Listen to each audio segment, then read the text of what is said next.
from Business Environment and Right Institute. I'm Bartek. I'm Cycling. I'm Guang Xiong. I'm Anlok. I'm Sugan. Hui San. The Malaysian economy expanded by a mere 0.1% in Q408, rising fears that an outright recession may be on the card in 2009. The quarterly figure, which dragged the full year 2008, broke down to 4.6%, was much weaker than expected. We can reasonably expect GDP growth for quarter 109 to be this small.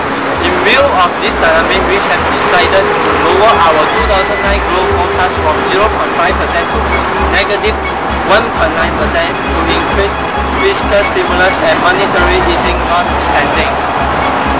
We remain concerned about Malaysia's fiscal situation, given that the 60 billion ringgit stimulus package will widen the deficit from our previous forecast of 5.5% and 5.2% of GDP for 2009 and 2010 to 7.6% and 6.6% of GDP respectively. The package amounts to a whopping 9% of GDP, and we remain concerned about the structural implication of the wide deficits and the resulting more drawn-out fiscal consolidation process. Malaysia announced on April 23rd that the 30% ownership requirement for ethnic base is liberalized across the whole of service sector.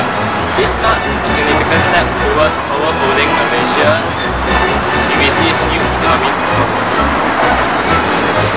In addition, forest ownership cap for insurance and investment bank will be raised for the existing 49% to 70% of the ownership caption commercial bank or left unchanged at 30%.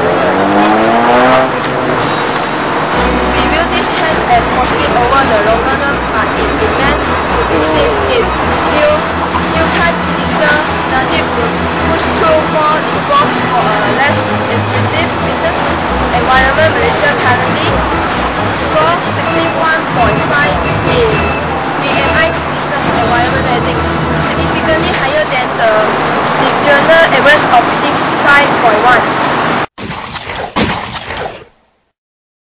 First of all, what is right issue? Right issue can be defined as a long-term financing.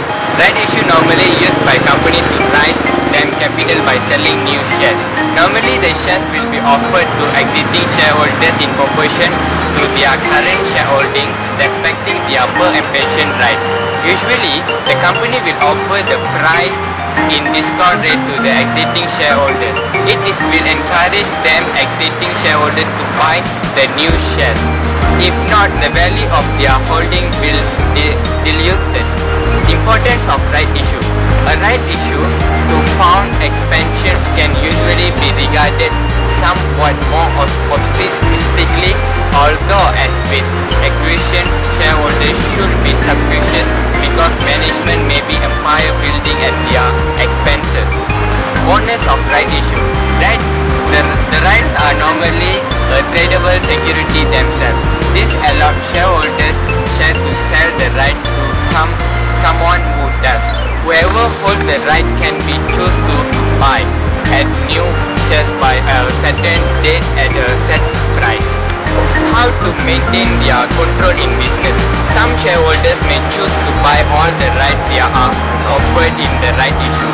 This will maintain their proportionate ownership in the expanded company, so that the stake before the right issue and percentage stake of offer it. Others may choose to sell their rights, diluting their stake and reducing the value of their holdings. If rights are not taken up, the company may sell them on behalf of the right holder. It is possible to sell right and exercise the remainder. One possibility is selling enough rights to cover the cost of exercising those that are not sold. This allows a shareholder to maintain the value of a holding without further expenses. This does not mean that a shareholder can entirely neutralize the effect of a right issue. Only the element described by the formula below. as a script issue, the price before the rights are issued needs to be adjusted for the right issue. The calculation is a little more complicated as the new share price of the right issue, price before the right, the share when X right need to be multiplied by M times Y plus N times X divided by M times X plus Y, where X is the number of new share issue of every Y existing share. M is the closing price of the last day the share trade from right, and M is the price of the new share. You may need more further information about the concept of right issue. Now let me explain the characteristic of right issue. The first one is number of right that a shareholder gets is equal to the number of shares held by him. Second, price per share is determined by the company. Third, the number of right requires to subscribe an additional shares is determined by issue company. Fourth, existing shareholders can exercise right and can apply for the share. Fifth, shareholders who renounce the right are not entitled for additional share.